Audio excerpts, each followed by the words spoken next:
You are listening to Three Kitchens, a member of the Alberta Podcast Network. Locally grown, community supported. Join your hosts, Aaron Walker, Heather Dyer, and Sarah Somasundaram for some good old home cooking. At ATB, we make banking work for you. With expert and practical advice in everyday banking and investment planning expertise and management services with ATB Wealth, you can be confident that you're making smart choices when it comes to your money. We have a history of doing what's right for our clients, especially when times are tough, because ATB was built to help Albertans. For more information, visit atb.com.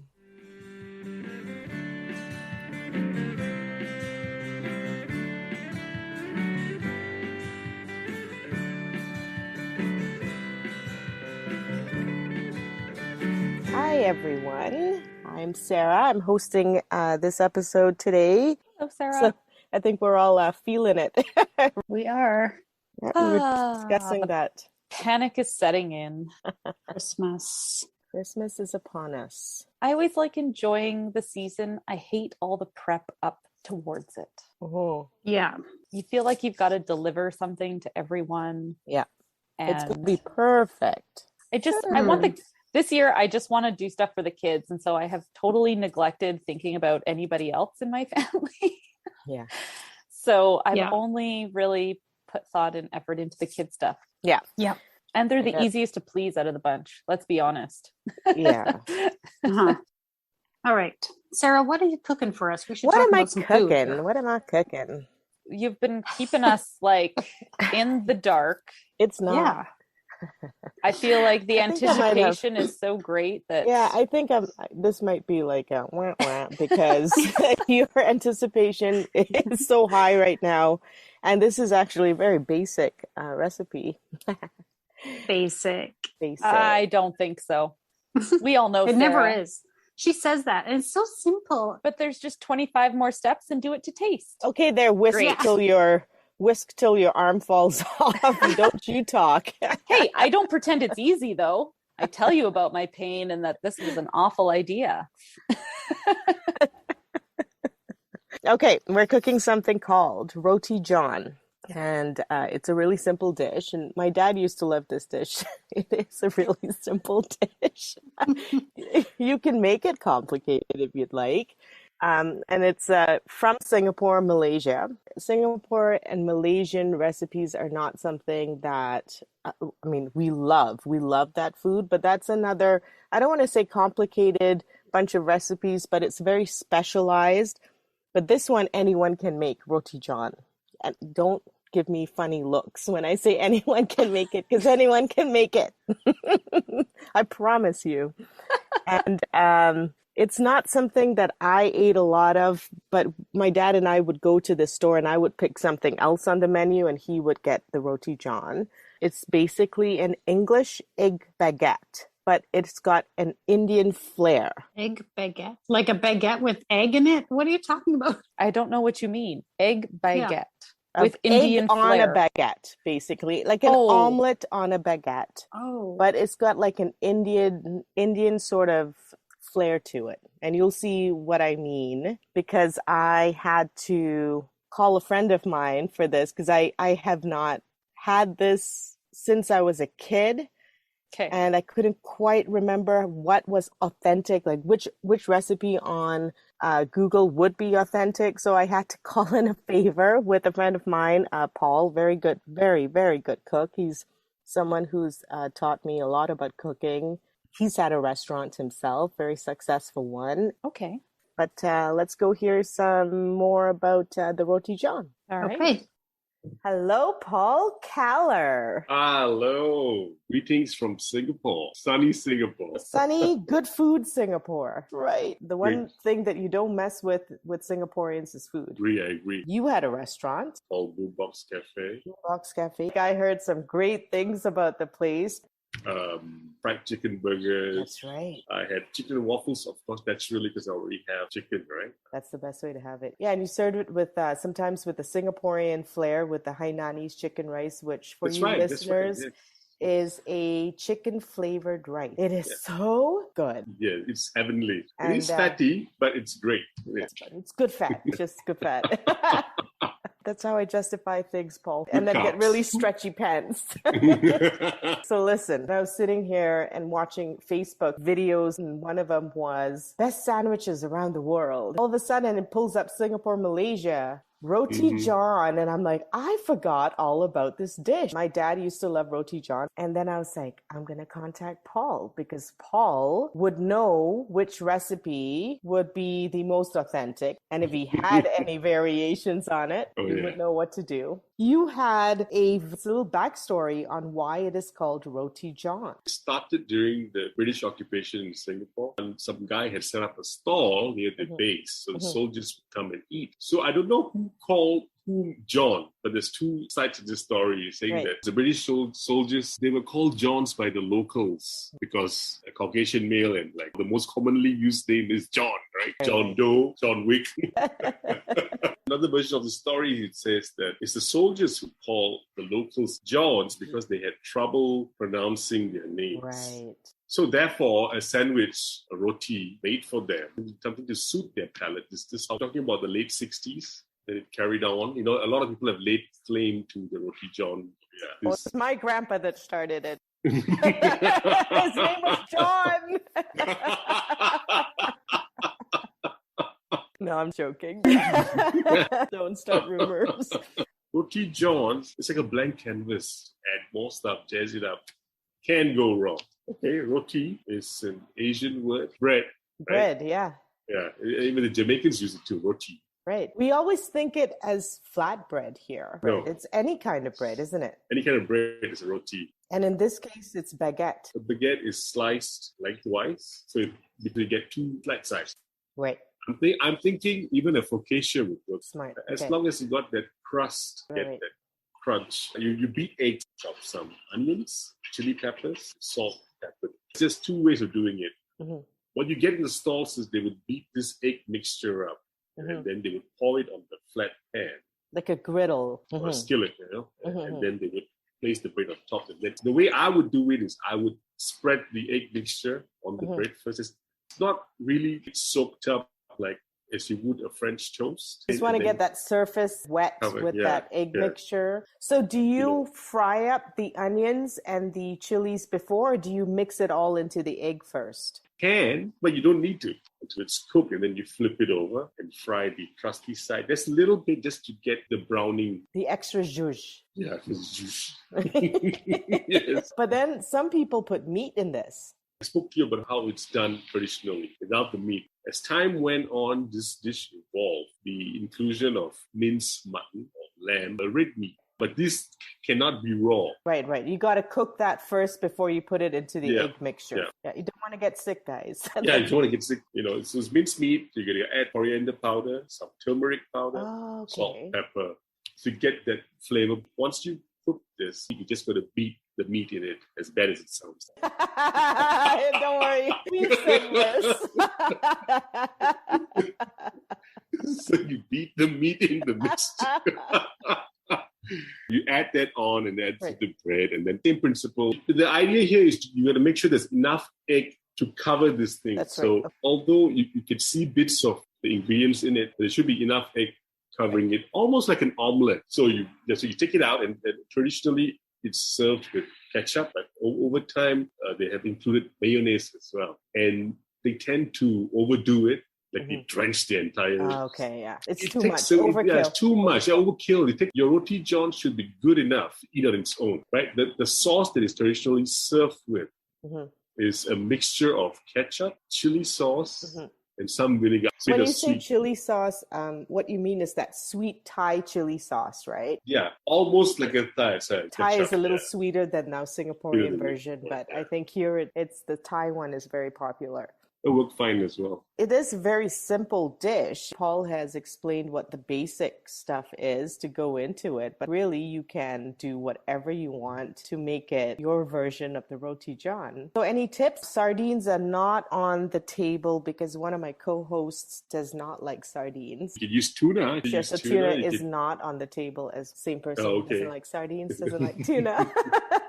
The other common meat that's used in it is chicken. This sounds a little too exquisite for Calgary because we don't have fresh seafood here, but you had suggested crab meat. So what I was suggesting to you, making it more seafood friendly, you can buy those canned crab, right? It's already cooked, it's already processed, and use the base, which is eggs, onions, chili peppers. You can dice some tomatoes really fine in it. Same thing, crack some peppers, salt, and then add this crab on. Yeah, beat the meat. Beat the crab meat. I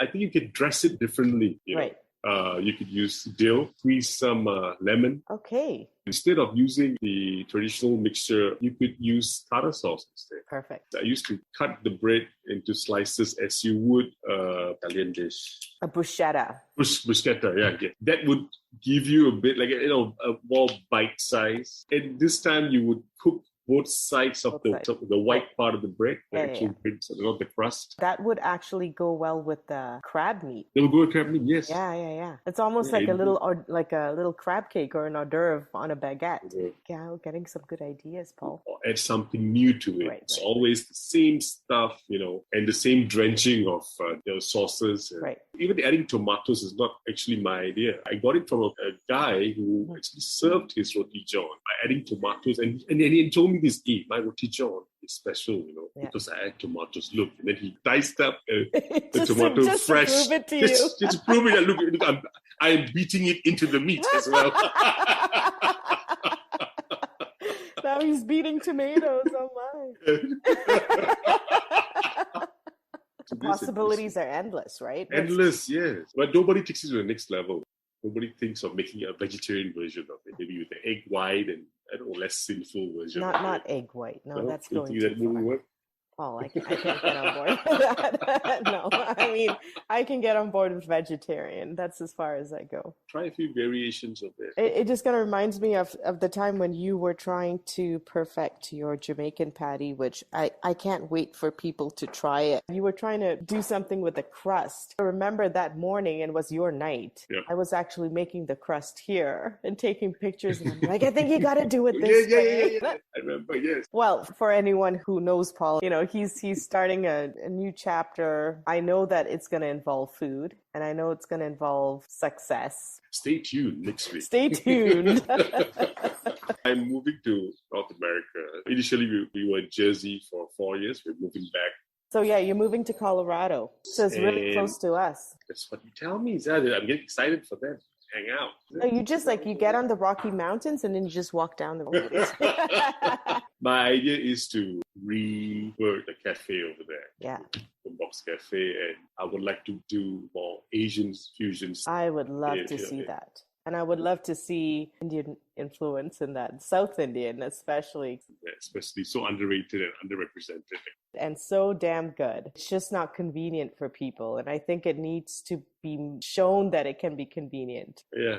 And right? The best person to do it is you. No, you.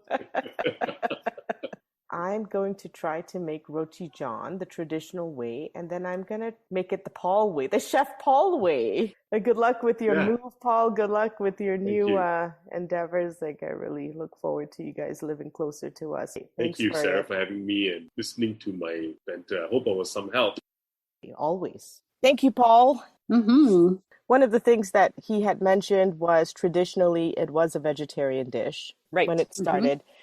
But so what makes it have this Indian flair or the South Indian flair is the chilies that you put into it. So when you get invited to an East Indian family's house for dinner, I don't know how this is done. There are over 10 dishes laid out on the table.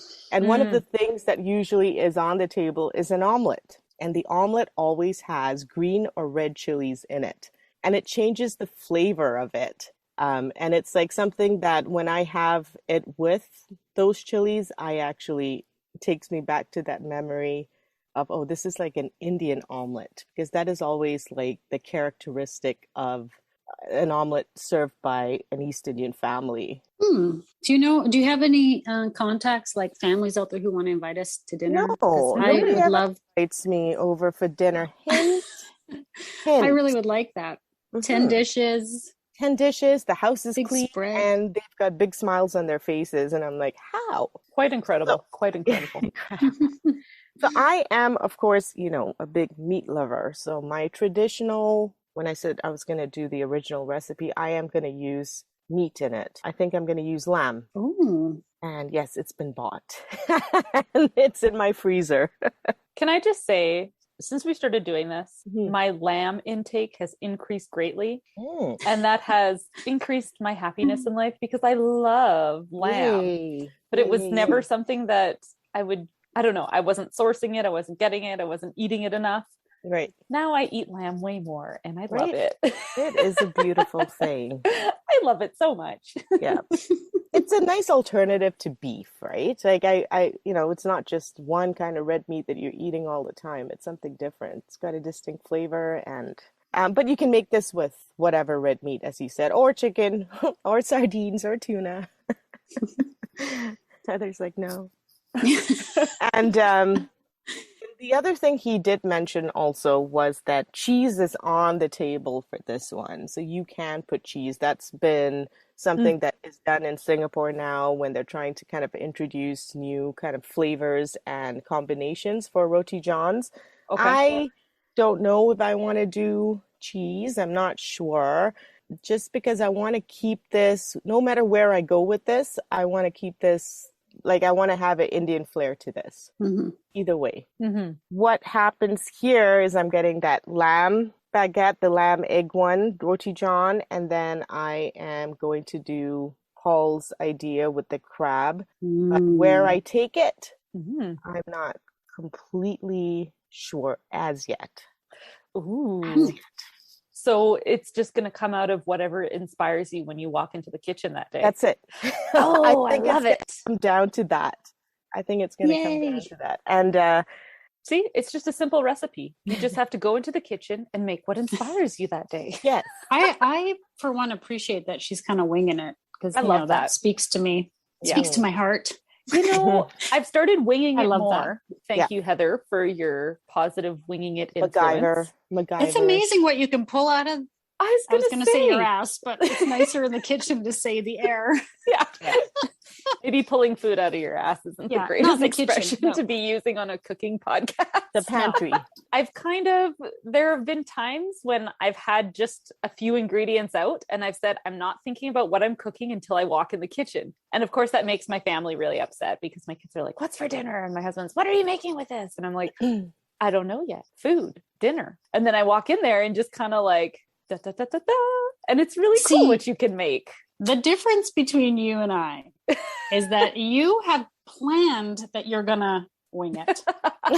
I literally have forgotten to think about dinner until it's 4:30 and I'm like, shit, I need to feed people.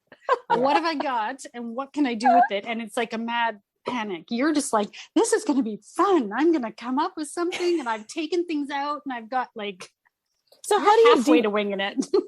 when you do something like that? How do you defrost your meat in time? Well, like if I haven't actually He has taken no something, answer. Meat panic. She just puts her panicked hand No. on the meat and it just melts. there's a couple She of sits on. things. Sometimes, depending what it sits on it. Oh my god, what am I, a chicken?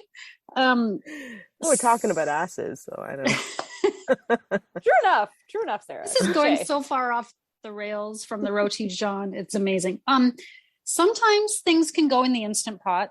You Yeah. can Okay. thaw, like you can go from rock hard frozen chicken breasts or thighs to like shredded chicken in 20 minutes.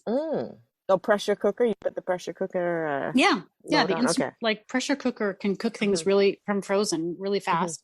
Or I'll do, if I absolutely haven't taken anything out, I'll take out fish because it thaws fairly Right. quickly. That's when we have fish because I'm like, oops, I didn't plan. And something bigger is not going to thaw. Okay, so yes, I do plan my wing it day.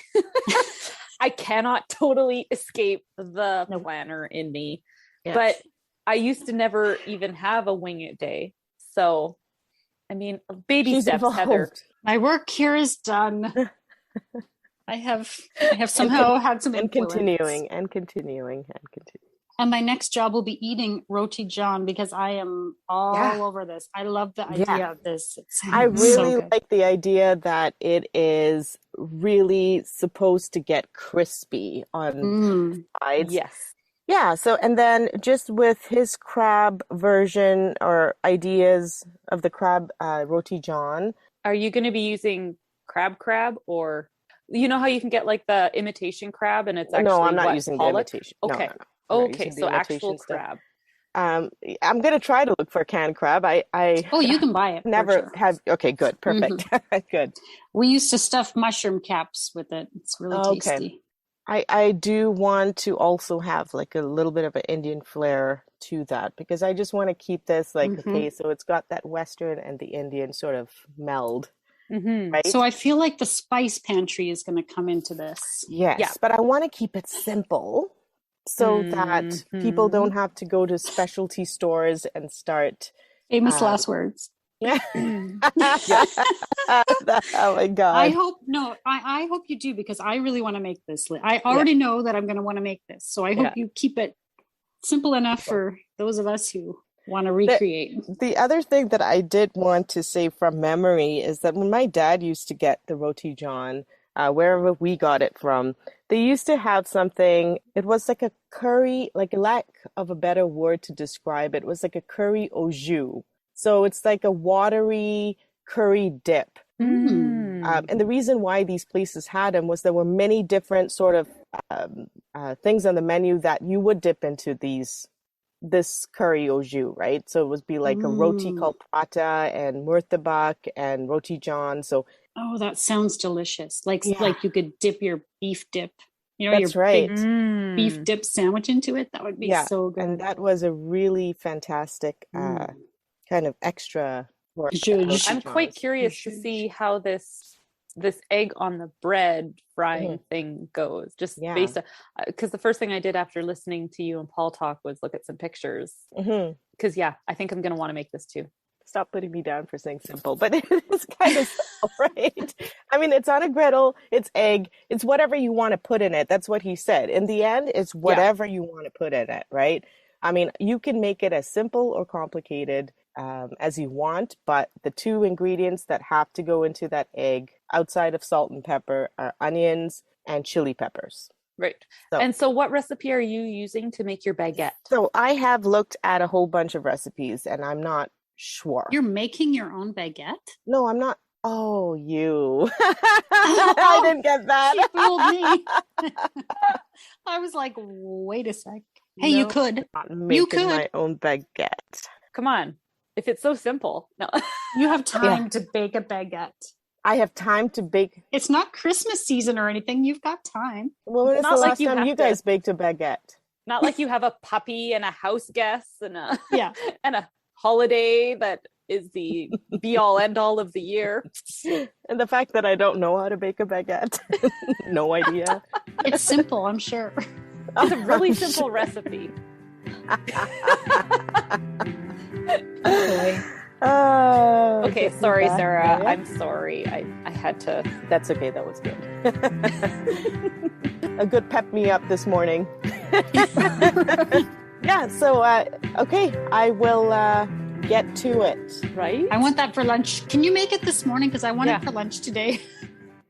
Hello and welcome. My name's Joshua. And I'm Grayson. And together we host Epic Podcast, Emergency Preparedness in Canada. On the show, we explore disasters and their management from a uniquely Canadian perspective. Whether it's our history. Most people in Halifax don't know what the cargo is, and then whammo, vessel explodes. Our society. So we can't really address disasters without looking at who has the decision-making power. Or our hazards. It's virtually impossible for us to provide any advance warning for a landspout tornado. We've got something for everyone, because when it comes down to it, disasters are everyone's business. Visit our website at epicpodcast.ca, follow us on Twitter at epic__podcast, or subscribe to the Emergency Preparedness in Canada podcast on your favorite app. All this and more on the next episode of Epic Podcasts. Current, relevant, Canadian.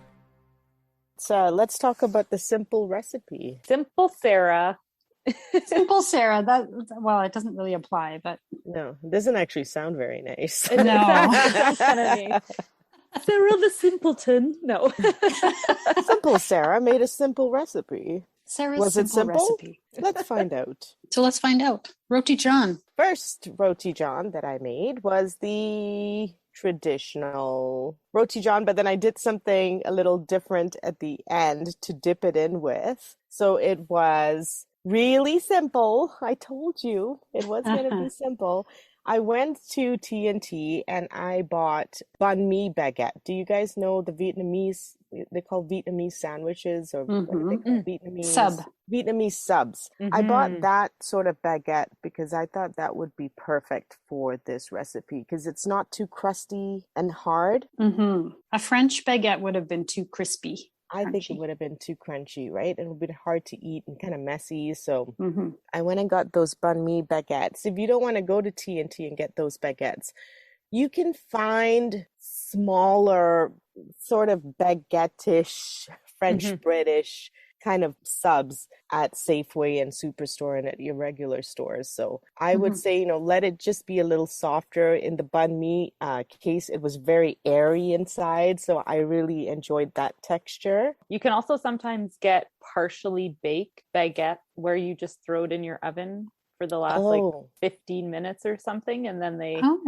and then you can kind of control the crisp and whatnot. So where do you get those things? I used to just get them at Co-op. Okay. So I don't know if Safeway or Superstore have an equivalent. I haven't really looked for them. Okay. And would they be in the bakery or would they be in a frozen section? Isn't that a good question? There's usually a little frozen case near the bakery. Yeah, Okay. I'm pretty sure at Superstore there's one, and they have like baguettes and all kinds of things. And I've never really stopped to look at those, but I have partially walked baked by. and then frozen so that you can take them home and make it seem like I baked this bread when you only just tossed it in your oven for 15 minutes and didn't think about anything else. So I love that's another that way idea. to do it. So because then you could do it less crispy on the outside. You can control the crisp. Control it. Control freaks want to control the crisp of their bread. Perfect for people like me. Pick your bread the way you like to eat the bread, right? It just has to be baguette-ish. Baguette-ish. That's a word. And then go get your ground or minced or ground meat that you want to add to it. You're not adding a lot into this egg mixture, so just, keep that in mind. It's a lot like what Heather made with the Vietnamese pancakes. There wasn't a lot of filling going into it because what you want it to be mainly is the omelette, the egg. Right. Yeah. Right. And with the minced or the ground lamb, in my case, I added salt, pepper, coriander powder, and turmeric, and very little of everything, right? Because it was very little meat that I was cooking up. And I cooked that up with sliced onions. And so that was one of the things that was going to go into the egg. I did dice up some tomatoes and I had sliced up some green chilies as well. I tried to take some seeds out so it wouldn't be too spicy. No, it was not. Nah, it was all good. And then I put all of that into the egg mixture and basically threw that on the griddle, put the baguette on top. That was it. I really fried it up over high heat because I really wanted that kind of like, I wanted it to be crispy, right, on both sides. And then when I turned it over, I put some butter on the pan and then I fried up the non-egg side of the baguette, I guess. And I took a spatula and I kind of pressed it into the griddle so that it would have an extra crisp into it. I gave it to you guys without doing the second side. And I knew that by the time it came to you, it wouldn't be crispy enough. So that was something that I asked you guys to do on your end. But if you're did you put like a ketchup in there? There was like a red. Okay, was it ketchup or was it chili or something? What was it? So you have the baguette now, and you've got the egg on top of the baguette, right? The omelette. Paul had mentioned that there was a traditional kind of sauce that went on it, which was half what we call in Singapore as chili sauce, but in Canada, it's sweet Thai chili sauce. And you can find this everywhere. Yeah. So I did half chili sauce, half ketchup. And I mixed it up. And then I sort of put that over. Between us, we got it, Erin. You said ketchup and I said chili. Yet again, it just takes two brains to combine to get the final. That's right. And then I just wanted to do a little extra because this was simple, so why keep it simple? Oh, see, she's admitting she couldn't keep it simple. Actually, I have a simple version of what I did.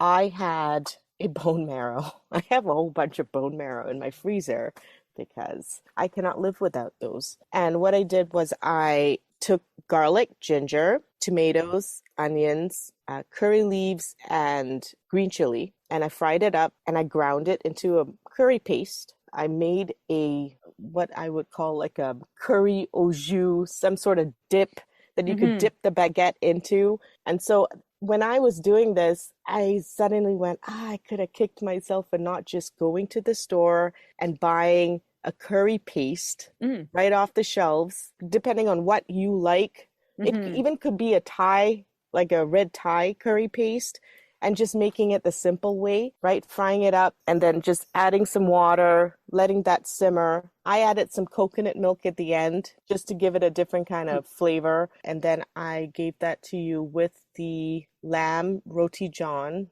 for you to dip into. So let's talk about that one first. What did you think? Okay, it's confession time. I told Sarah this already, but it's kitchen confessional over here. Hey, you know what? We should do that. We should invite anybody listening, email us at threekitchenspodcast@gmail.com and confess your kitchen sins, and we will give you your penance and absolve you. Okay. You have been forgiven. Yes.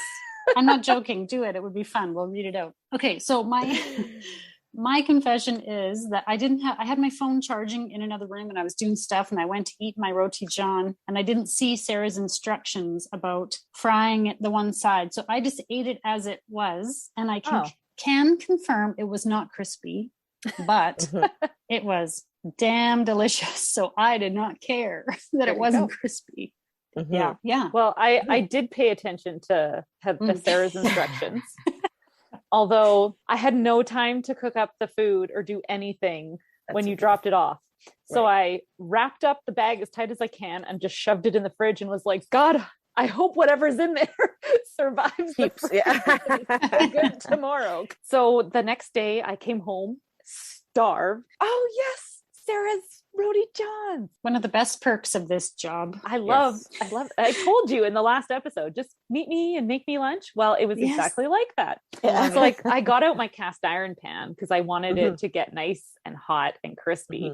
And I put in a very generous serving of butter. That's my girl. Yep. I'm learning. And fried up both sides. And I did, so because it had sat in the fridge, I also fried up the side that the egg was on. So I just kind of took it apart and I was like, is there even lamb in here? Because there was so little of lamb. I was expecting more lamb, but that's okay. Right. And so fried up both sides, put it together, delicious. Yeah. It was good. So yummy. I have to confess, I didn't really think that the au jus sauce added much. Okay. So I had some of it with and some of it without. And I was like, I don't know, which I feel bad now because you went and made that effort to make your curry paste. She made the curry paste, Erin. I know. So it was. I really enjoyed it. I like dipping a sandwich. I like dipping. See, I think it's about personal taste, right? Yeah. Perfect. There you go.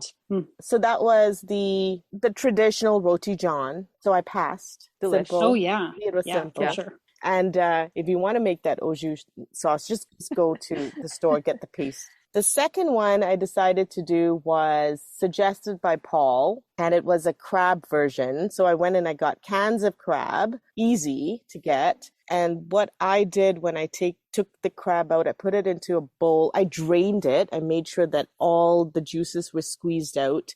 And then I put a little bit of lemon on it, again, because for me, seafood should not smell like seafood. I'm just particular with that. See the food, not smell it. Yeah. And then it was the same thing, except in this case, I did not fry up any onions. So I took that crab, I put it into the egg mixture. I put in raw onions and then diced up tomatoes and the green chilies and salt and pepper. And I just fried it up that way. I just thought maybe the rawness of the onions would sort of cut well with the crab. It was just my take on it. Again, you can do whatever you want. This is like, right? This is a canvas. Your baguette is a canvas.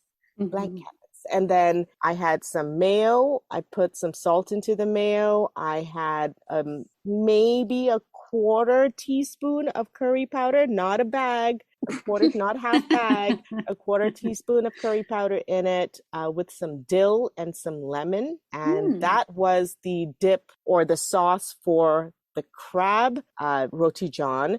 And also another difference with this Roti John was instead of doing lengthwise, I went crosswise. Does that make sense? Yeah, slices of baguettes into little slices, like sort of round circle disc of bread. Right. I fried up the one side with the egg, and then on the other side you put butter down and you fry up the other side as well with the butter, right? And you can do garlic butter in this case. I think that would have gone really well now that I think back on it. I think a nice flavored butter would be delicious. Crying tiger butter? Crying tiger butter. Oh, put that shit on everything. Yes. Anyway, I was going to say your discs that you made with the crab. So after I finished the first one, I couldn't eat more. So I saved those. I was like, oh, this fried up really good and easy. I'll save these for an after school snack because my son always likes when Sarah cooks food and delivers it to our house. And so when he came home, I was like, well, guess what? I have food from Sarah for us to have. And he was like, yes. So unfortunately, he ate one, but just as he finished it and he loved it, he bit into a chili seed. So, and he was like, this is like an extra hot, crunchy thing. I was like, uh-oh, you got a seed. And he's like, oh, but he loved it. He really enjoyed it. And that mayonnaise, at first I ate 2 of those little slices without the mayonnaise. And then I was like, oh my God, there's mayonnaise. And I charged back to the fridge and slathered it on there in the most disgusting way possible. Way too much mayonnaise per bite, but so impossible. Freaking good. I was dipping my French fries. I have never dipped French fries in mayonnaise before. It was delicious. Oh, I love French fries and mayo. I love it. I like it if it's flavored mayo. These are also delicious without having fried it up, as I can tell you. And one of my kids, I had one piece, and then one of my kids finished off the rest because he was like, "This is like so good." Yeah. And the other one he doesn't like eggs, so he wasn't willing to. Well, he did taste it. He took a bite, but then he was like, "No, it's too much egg for me." Yeah.